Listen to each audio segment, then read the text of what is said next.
गौर से सुनो दर्शकों, बहुत साल पहले महात्मा गौतम बुद्ध ने सभी लोगों को एक नियम बताया था। उस नियम का पालन करने से आप जिंदगी भर कभी बीमार नहीं पड़ोगे, आपको एक भी बीमारी छू तक नहीं पाएगी। वह नियम कौन सा है, चलिए जानते हैं आज की कहानी के माध्यम से। जैसे कि दोस्तों, सभी लोग जानते थे कि महात्मा बुद्ध एक राजा थे, लेकिन उन्होंने सब कुछ त्याग के एक सन्यासी का रूप ले लिया।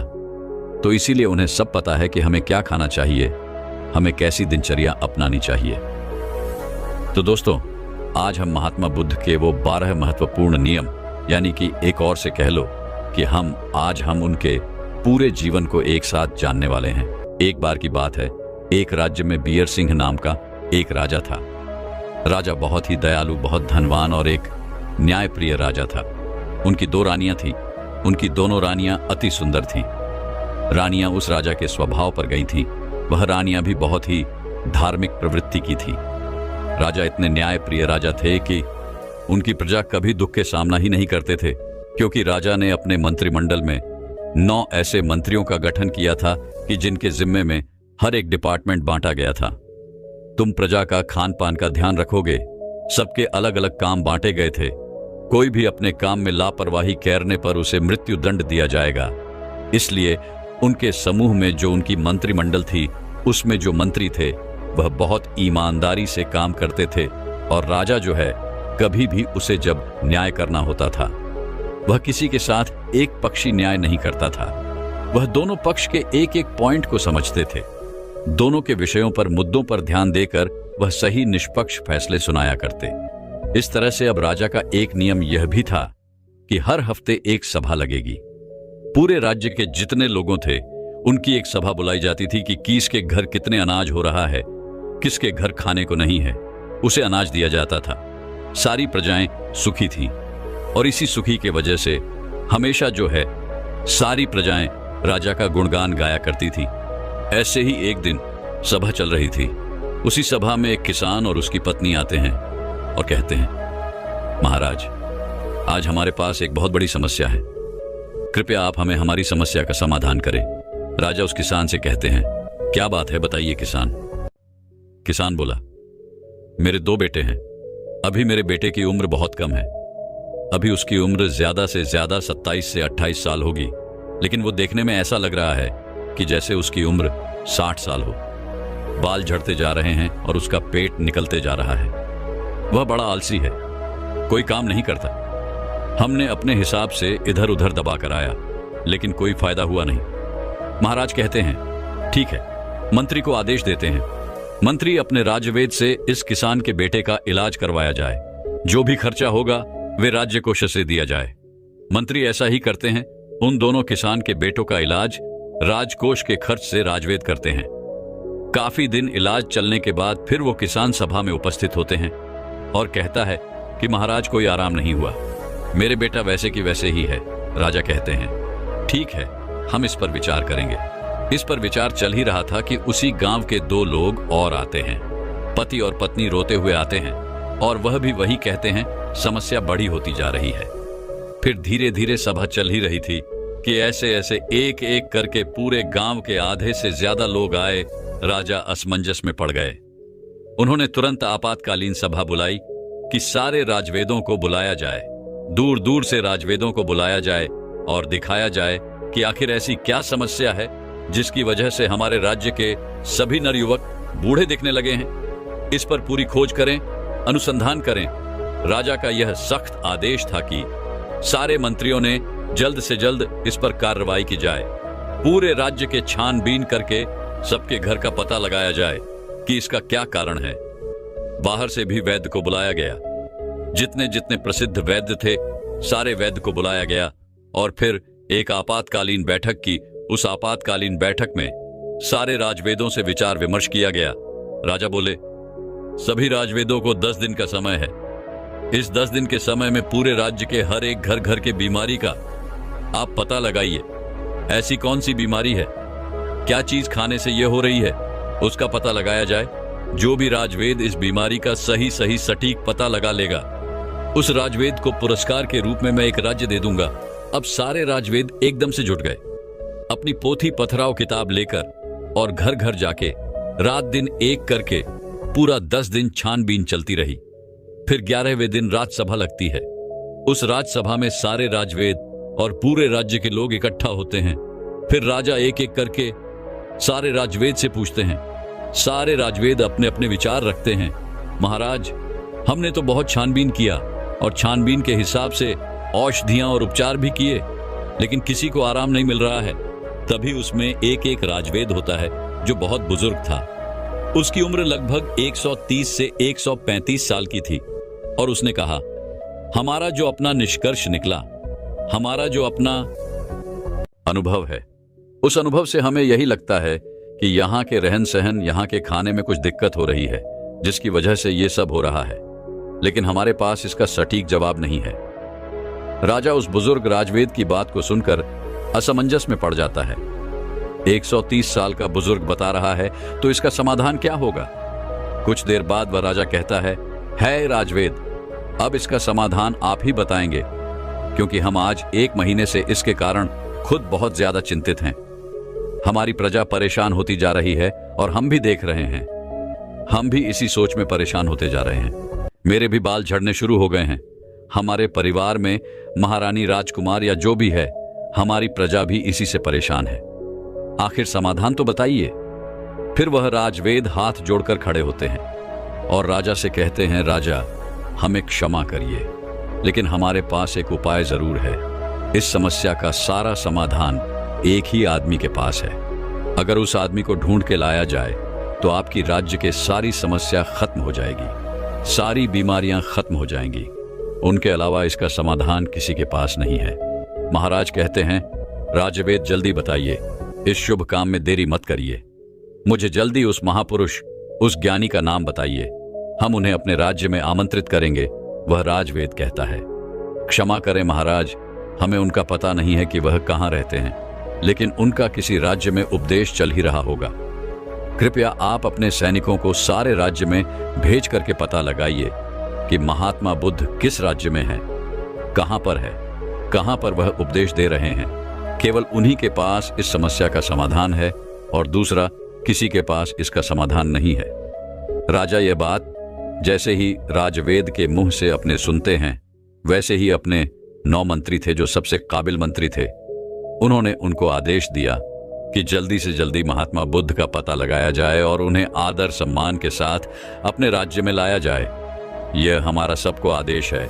इसके लिए जितनी भी सेना चाहिए, जितने भी गुप्तचर चाहिए, ले लीजिए और आप पता लगाइए।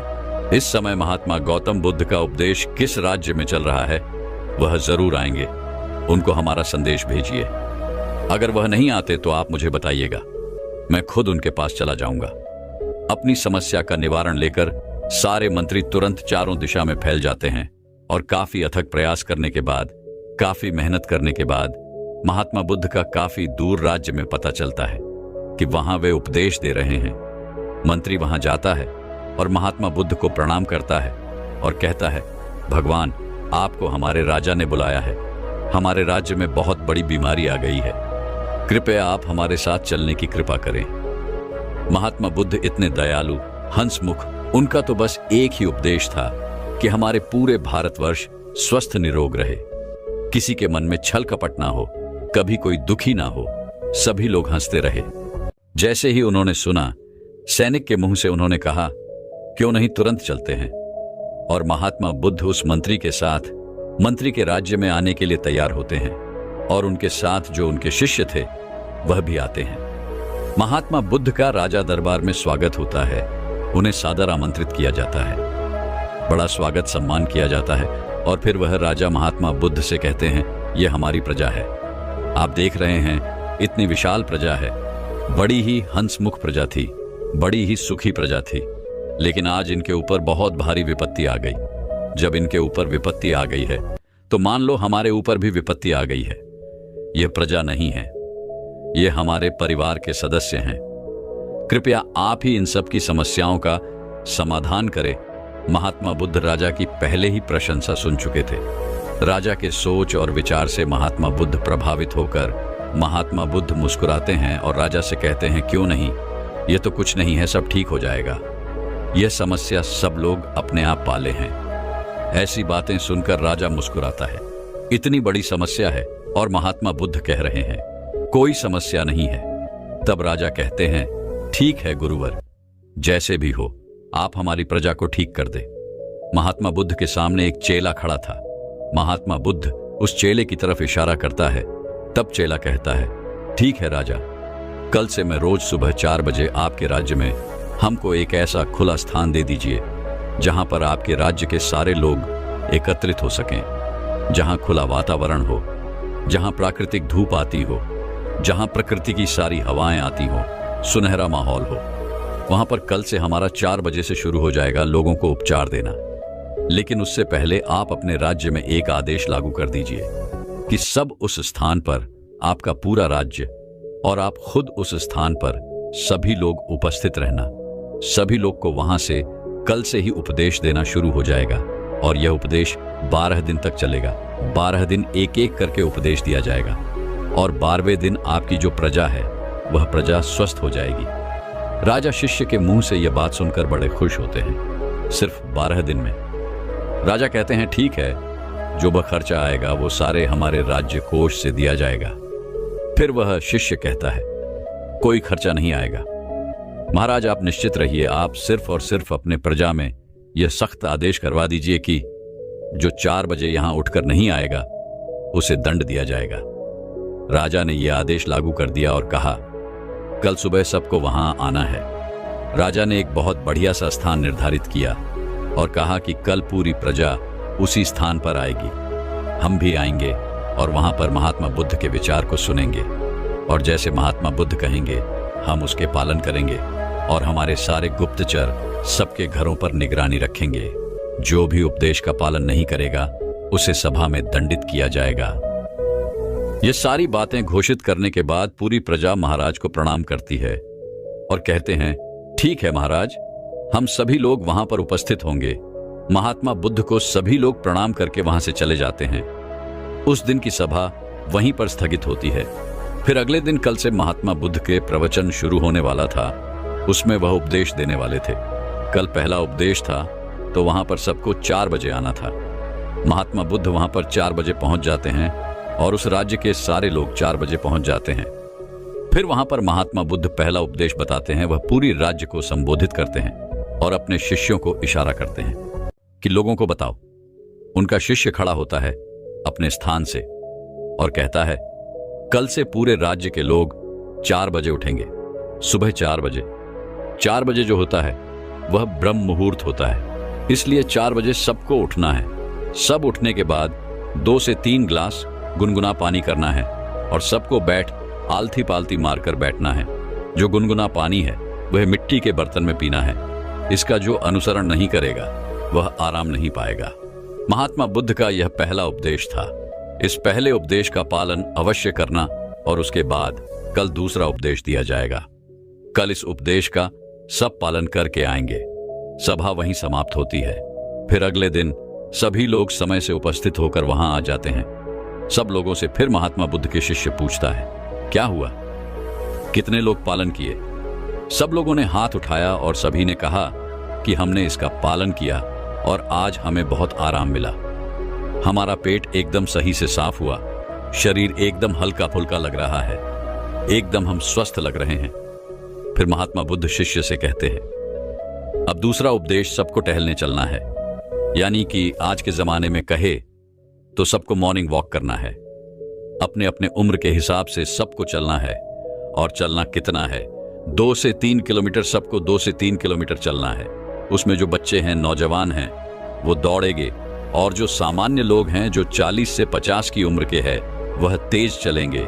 और चाल जो होगी 1 सेकंड में 1 कदम और 1 मिनट में 60 कदम तेज चलना है। और जो दौड़ सके वो दौड़ेंगे, बहुत तेज नहीं दौड़ना है। सब अपने क्षमता के अनुसार 2 से 3 किलोमीटर ज्यादा होगा पर कम नहीं। इसी हिसाब से सुबह चलना है, मॉर्निंग वॉक करना है। यह दूसरे दिन का उपदेश था। अगले दिन फिर से सभा की शुरुआत होती है। फिर से लोग सभा में आते हैं तो सबसे पहले बुद्ध किसी से पूछते हैं कि 2 दिन का नियम सबने पालन किया। सब लोग हाँ में हाथ उठाते हैं। फिर से पूछते हैं, आज कैसा आप लोगों को लग रहा है? सब लोग कहते हैं, बहुत अच्छा लग रहा है। ऐसे लग रहा है कि हमको कोई बीमारी ही नहीं। फिर शिष्य कहते हैं, अब सब लोग खड़े हो और योगा प्राणायाम अपने हिसाब से करें।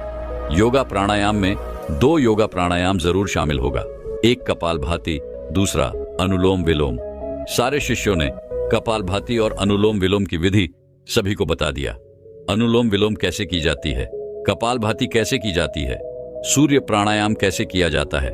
सभी लोग कम से कम आधा घंटा से लेकर 45 मिनट तक डेली इसे करना है, ये बताकर इस दिन की भी सभा समाप्त होती है।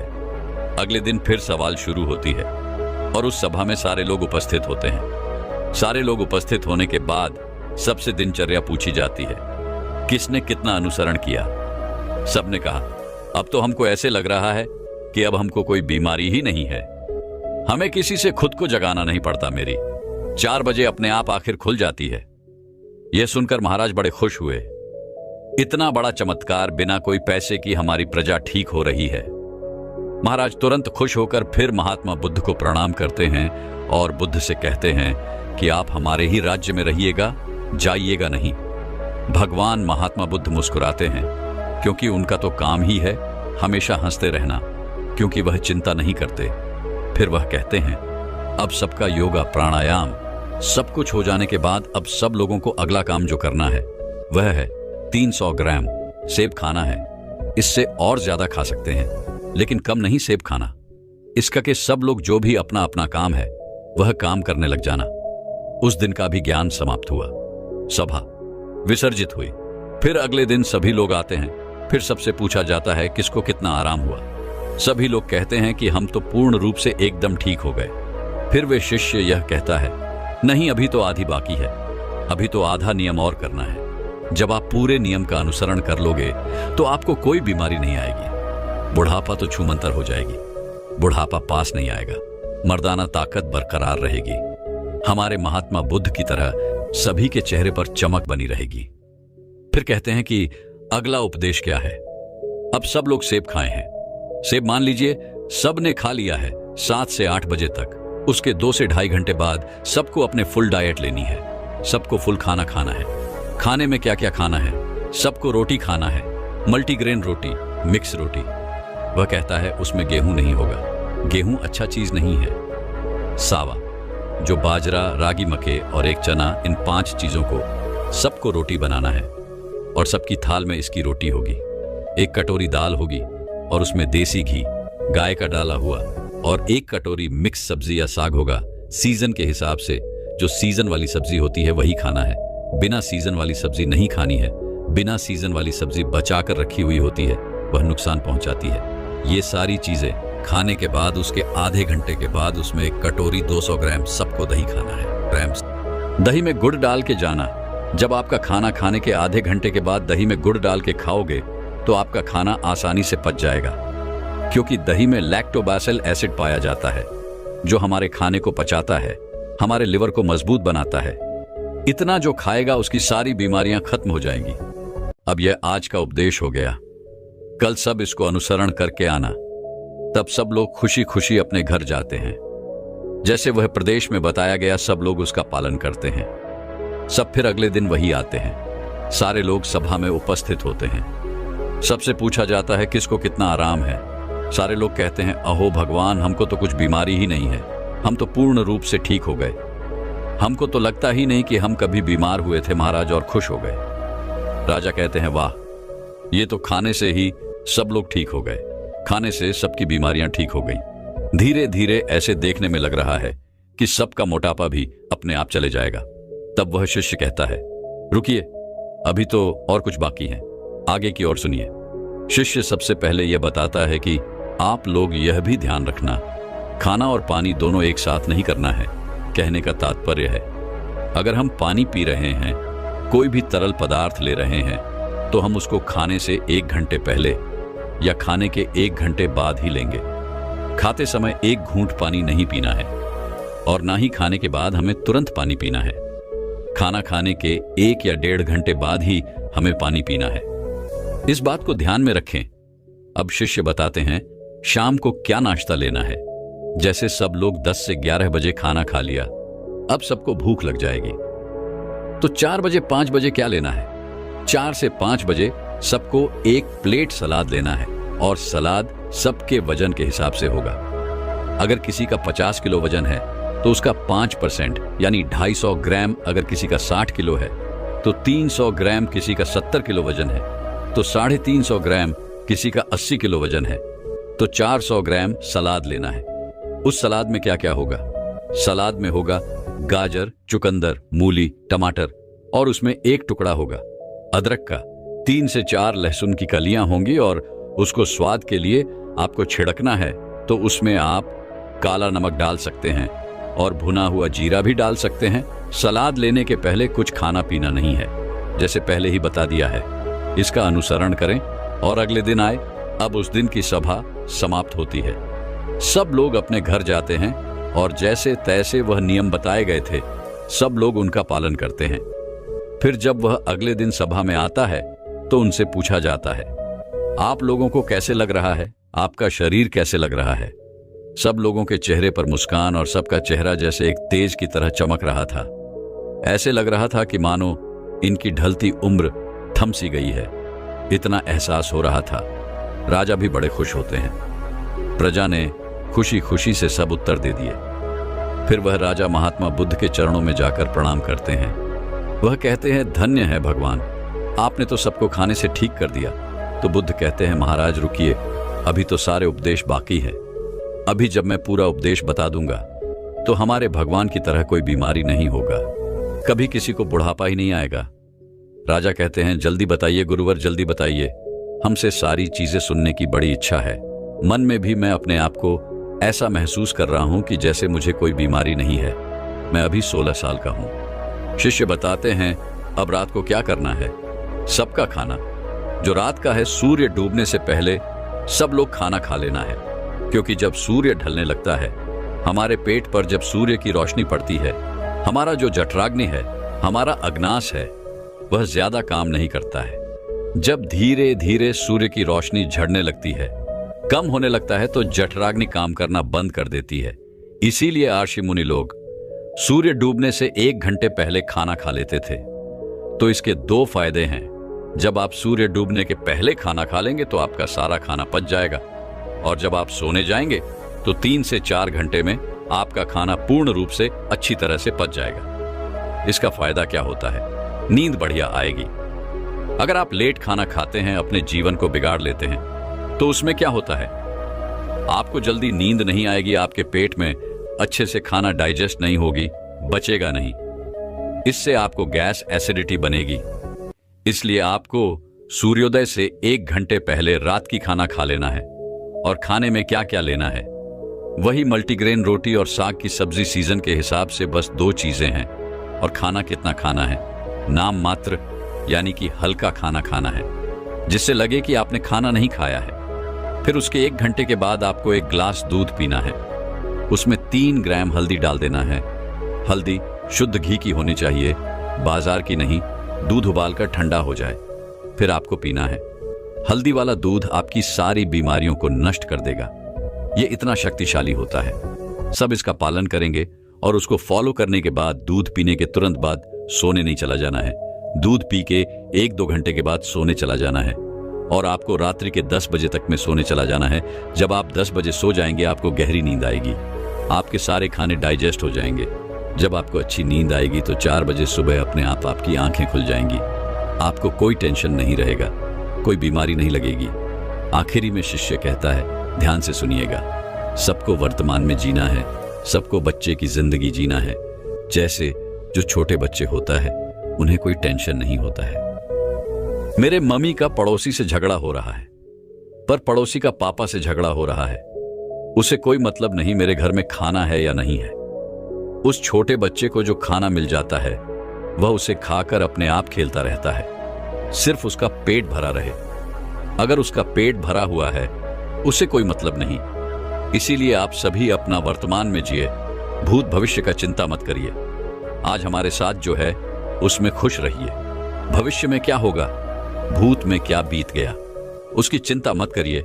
जब आप वर्तमान में जिएंगे तो कोई टेंशन नहीं होगा, तनाव नहीं होगा और बीमारी नहीं होगी। जो लोग इन नियमों का पालन करेंगे, और एक बात, कभी कोई बाहर की चीज मत खाना, जो खाना अपने घर में शुद्ध बना करके खाना, क्योंकि बाहर की चीजों में बहुत मिलावट होती है। ये आज का पूरा उपदेश है। इसी उपदेश को जो पालन करेगा वह कभी बूढ़ा नहीं होगा, उसे कभी बीमारी नहीं होगी। ये नियम सब पालन करेंगे। फिर 1 महीने बाद यहीं पर एक सभा लगेगी, सब इसी सभा में उपस्थित होंगे। समय बीत गया। 1 महीने के बाद महात्मा बुद्ध महाराज के पास पहुंचते हैं। उनके दरबार में पहुंचते हैं। महाराज दरबार में उनके स्वागत सत्कार से सम्मान करते हैं और कहते हैं, आइए बुद्ध, आइए, ये तो राज्य आपका है। महात्मा बुद्ध मुस्कुराते हैं। बताइए राजन, आप लोग कैसे हैं? आपके प्रजा में लोग कैसे हैं? राजन कहते हैं, अहो भगवान, आपने जो उपदेश दिया है, हमारी पूरी प्रजा ऐसे देखने में लगे रही है जो 60 साल के थे, लग रहे 15-20 साल के हो गए। सबकी ढलती हुई उम्र रुक गई है। सब लोग श्रेष्ठ पृष्ठ हैं। हमारे राजवेद लोग तो बैठ के आराम कर रहे हैं। उन्हें तो कोई दवा की जरूरत ही नहीं है। सब लोग अपने आप तंदुरुस्त हैं। हमारी प्रजा बड़ी खुश है। बुद्ध बोले, मैं यही चाहता हूं कि कल हम आपके प्रजा के दर्शन करें। राजा बोले, मैं कल सभी को सभा में बुलाता हूं, कल के लिए आप कृपया करके रुक जाइए। और राजा अपनी पूरी प्रजा को एकत्रित करता है। उनकी सारी प्रजा महाराज और भगवान बुद्ध को प्रणाम करती है। महात्मा बुद्ध मुस्कुराते हैं और कहते हैं, आयुष्मान भव। सब लोग खुश होते हैं, पूरी प्रजा खुश होते हैं। इस उपदेश को जीवन भर पालन करने का सब लोग वहीं पर प्रण लेते हैं। और राजा कहते हैं, आपने जो यह उपदेश दिया है, मैं इसे अन्य लोगों तक भी पहुंचाऊंगा, ज्यादा से लोगों तक पहुंचाऊंगा। राजा और प्रजा के मुख से यह बातें सुनकर भगवान बुद्ध बेहद खुश होते हैं और फिर महात्मा बुद्ध वहां से चले जाते हैं। तो दर्शकों, चलिए अब नींद के नियम कैसे होने चाहिए, हमें किस प्रकार किस आसन में सोना चाहिए जिससे हमारे शरीर की सारी बीमारियां खत्म हो सकती हैं, इस विषय पर अगली गौतम बुद्ध की प्रसिद्ध कहानी की शुरुआत करते हैं। इस कहानी को सुनने के बाद आप जान पाएंगे कि नींद क्या है, नींद के समय को कम और नींद को गहरा कैसे किया जा सकता है। और इस कहानी के अंत में आपको एक अच्छी और गहरी नींद के लिए कुछ छोटे छोटे यौगिक उपाय भी बताए जाएंगे। तो आइए शुरू करते हैं एक कहानी के माध्यम से। एक बार एक अमीर इंसान एक बौद्ध भिक्षु के पास जाता है और कहता है, मुनिवर, मैं अपनी नींद से बहुत परेशान हूं। बहुत कोशिश करने के बाद भी मैं देर रात तक सो नहीं पाता और रात में सोने से पहले मेरे मन में दुनिया भर के विचार चलते रहते हैं। और जब मुझे नींद भी आ जाती है तो मैं पूरी रात करवटें बदलता रहता हूं और जब सुबह नींद खुलती है तो मुझे कुछ अच्छा महसूस नहीं होता। मैं खुद को थका हुआ हूं और अशांत महसूस करता हूं। कृपया आप मेरी इस समस्या का कुछ समाधान बताएं। बौद्ध भिक्षुओं ने कहा, इससे पहले मैं तुम्हारी समस्या का समाधान बताऊं, मैं तुम्हें गौतम बुद्ध की गहरी नींद के रास्ते के विषय में एक छोटी सी कहानी सुनना चाहता हूं। उस इंसान ने कहा, जैसी आपकी इच्छा मुनिवर। बौद्ध भिक्षु ने कहना शुरू किया, जब तथागत गौतम बुद्ध सोते थे तो वह पूरी रात एक ही अवस्था में रहा करते थे। वह कभी करवटें भी नहीं बदला करते थे। वो जिस अवस्था में रात्रि को सोते, सुबह तक उसी अवस्था में रहते। गौतम बुद्ध का एक शिष्य था आनंद, जो कि अक्सर उनके पास ही सोया करता था। आनंद को यह बात बहुत परेशान करता था कि आखिर गौतम बुद्ध एक ही शारीरिक अवस्था में पूरी रात कैसे गुजार सकते हैं। जब कभी भी रात में आनंद की आंखें खुलती तो वो हमेशा गौतम बुद्ध को एक ही अवस्था में सोते हुए पाता। यह बात उसके मन में बहुत से प्रश्न पैदा करती थी। लेकिन एक दिन भिक्षु आनंद अपनी जिज्ञासा को रोक नहीं पाया और वह गौतम बुद्ध के पास चला गया। उसने मध्य रात्रि में ही गौतम बुद्ध को नींद से जगा दिया और कहा, तथागत, मुझे क्षमा करिए। मैं जानता हूं कि आपसे प्रश्न पूछने का यह सही समय नहीं है, क्योंकि आप पूरे दिन चलते रहते हैं और लोगों को धम्म का ज्ञान देते हैं, उनकी समस्याओं का समाधान करते हैं। लेकिन मेरे अंदर की जिज्ञासा इतनी बढ़ चुकी है, मैं सुबह तक का इंतजार नहीं कर सकता। इसलिए आप मेरे प्रश्न का उत्तर देकर मेरे जिज्ञासा को शांत करें। भिक्षु आनंद ने आगे कहा, मैं पिछले 20 वर्षों से आपके साथ हूं और यह देखता आ रहा हूं कि आप पूरी रात केवल एक ही अवस्था में गुजार देते हैं। आप जरा सा हिलते डुलते भी नहीं हैं। तो क्या आप सच में सोते हैं या फिर आप सोते ही नहीं हैं?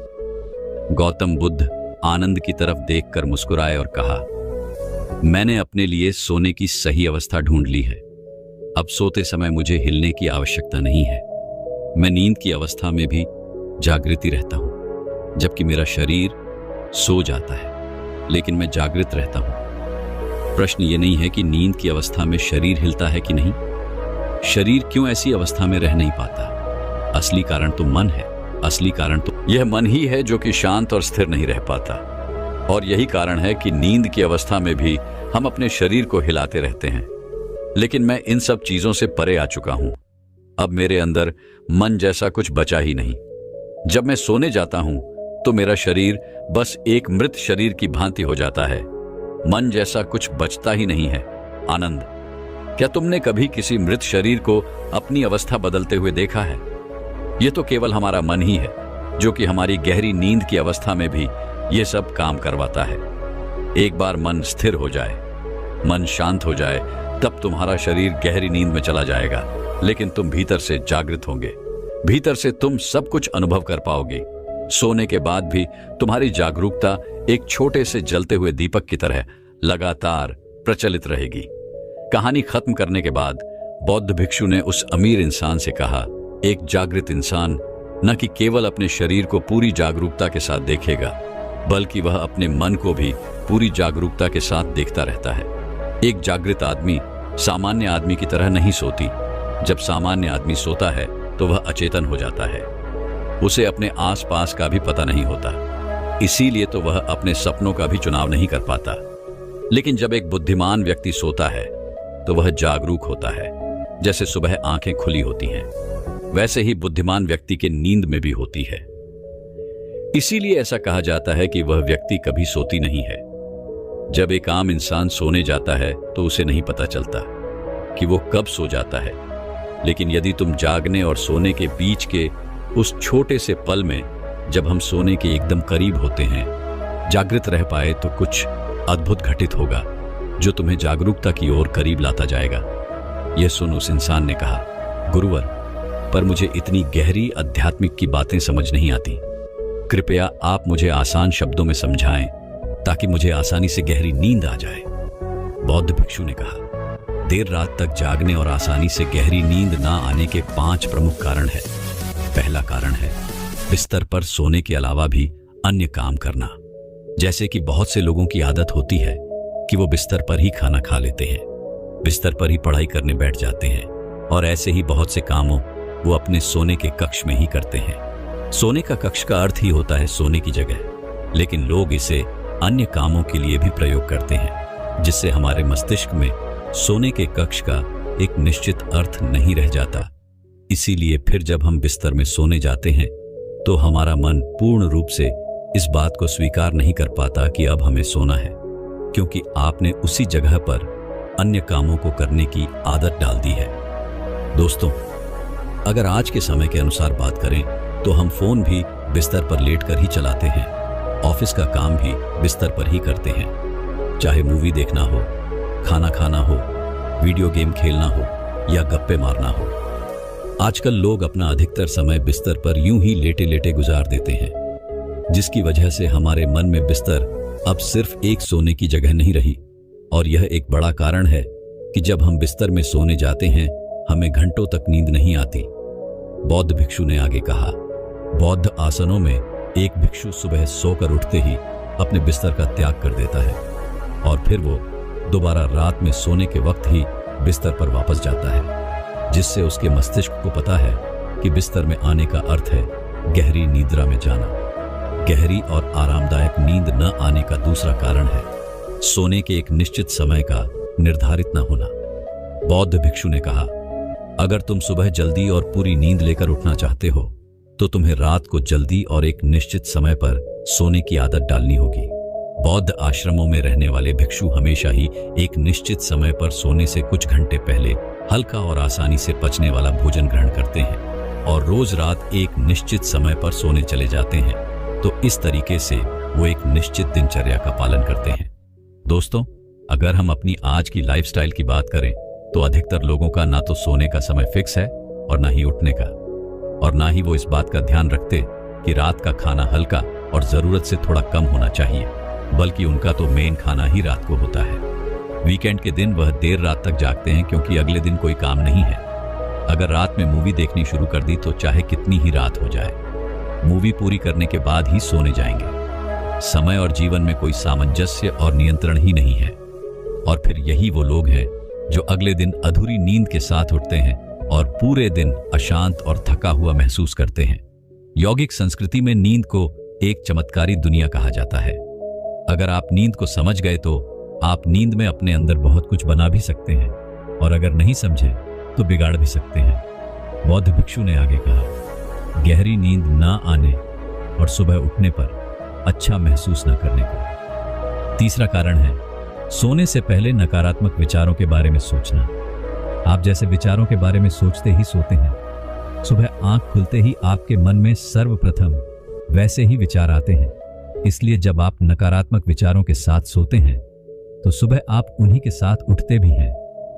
बिस्तर में लेटे हुए जब हम बिल्कुल सोने ही वाले होते हैं, तब हमारा चेतन मन सबसे ज्यादा सक्रिय होता है, और इस समय जैसे भी विचार हम अपने अंदर पैदा कर रहे होते हैं, हमारा चेतन मन सीधे उन विचारों को ग्रहण कर लेता है और उन्हें वास्तविकता में लाने की कोशिश करता है। हमारा चेतन मन अच्छे और बुरे विचारों में चुनाव नहीं कर सकता। इसे ये नहीं मालूम कि हमारे लिए क्या अच्छा है और क्या बुरा।